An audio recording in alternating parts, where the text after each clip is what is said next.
नमस्कार मित्रांनो, स्वागत आहे तुमचं माझ्या यूट्यूब चॅनलवरती. तर बरेच दिवस झाले मित्रांनो तुम्हाला माहिती देता आली नाही, मला व्हिडिओ बनवता आली नाही. तर व्हिडिओ बनवण्याचा मुद्दा असा आहे की आपण बरेच वेळेस नवीन शेळीपालन चालू करतो.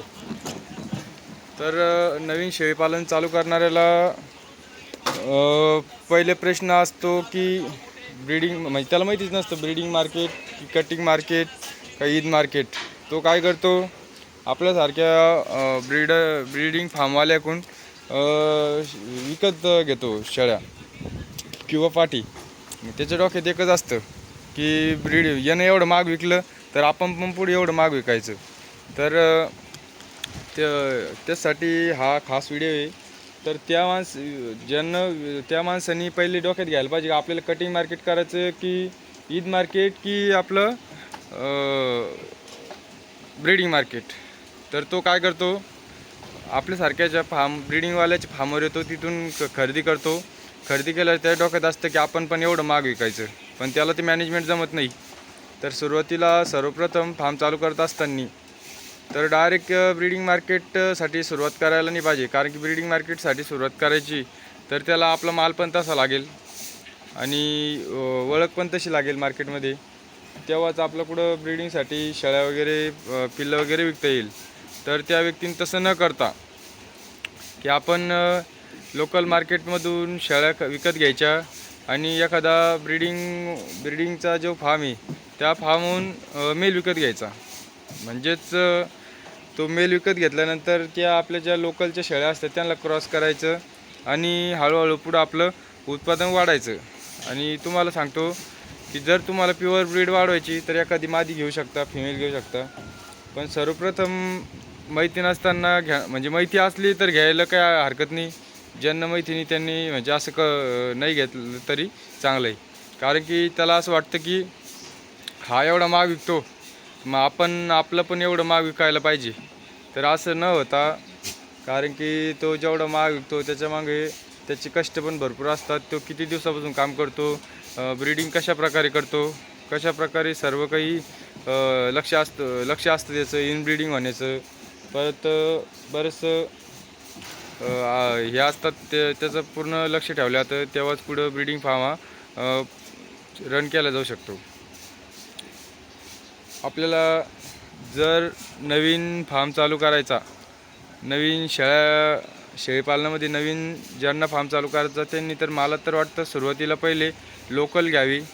आणि ज्यांच्याकडे सुरुवातीला लोकलच्या शेळ्या आहेत त्यांनी मग हरकत नाही इतर ब्रीड घ्यायला, म्हणजे जशी की आफ्रिकन बोर किंवा ज्याला जशी आवडेल तशी. तुम्हाला सांगू इच्छितो की जगात सर्वात जास्त वजन वाढणारी जात म्हणजे आफ्रिकन बोर. कारण की जसं आफ्रिकन बोरचं वजन वाढतं तसं इतर शेळ्यांचं वजन वाढत नाही. वाढतं पण मग तेवढं काळापुरतं वाढतं. ही बोर ब्रीड अशी आहे, प्रत्येकीचं वजन म्हणजे वाढणार.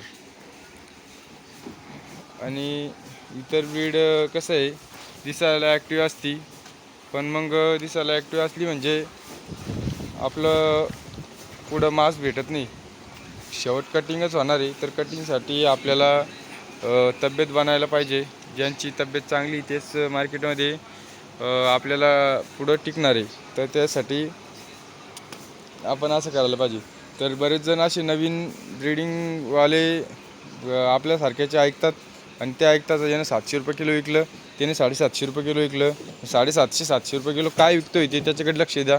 याने 1000 रुपये किलो विकलं, पण तो काय विकतो 1000 रुपये किलो आणि कसं काय एवढा रेट भेटतो त्याचा पण पहिले सर्वे करा.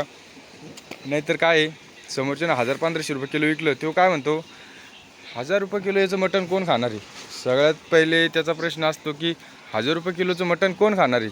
तो म्हणतो मार्केटमध्ये मटण तर 700 रुपये किलो चालू आहे आणि 1000 रुपयाचं कोण खाईल. तर हे 1000 रुपये किलो विकलं म्हणजे काही हे खाण्यासाठी नाही विकलं, ब्रीडिंगसाठी विकतायत ब्रीडिंग फार्मवर.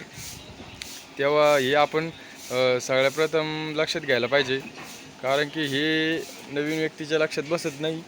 1000 रुपये किलो हा काय कशामुळे विकतो आणि तो म्हणतो की 1000 रुपये किलोचं मटण कोण खाईल. हे खाण्यासाठी नाही तर पुढं उत्पादन वाढवण्यासाठी, ब्रीडिंग वाढवण्यासाठी, म्हणजेच त्यांच्यापासून चांगली पिल्लं घेता येईल त्याच्यासाठी तो एवढं महाग असं विकतोय. तर अशा प्रकारे नवीन ज्यांना कोणाला चालू करायचं त्यांनी असं म्हणजे पुरेपूर्ण लक्ष देऊन आणि 10-20 फार्म फिरून चालू करा. नाहीतर मग यायचं चालू करायचं आणि मग ते 2-4 महिने 6 महिने चाललं बंद पाडायचं. हे बरेच ठिकाणी असं होतं.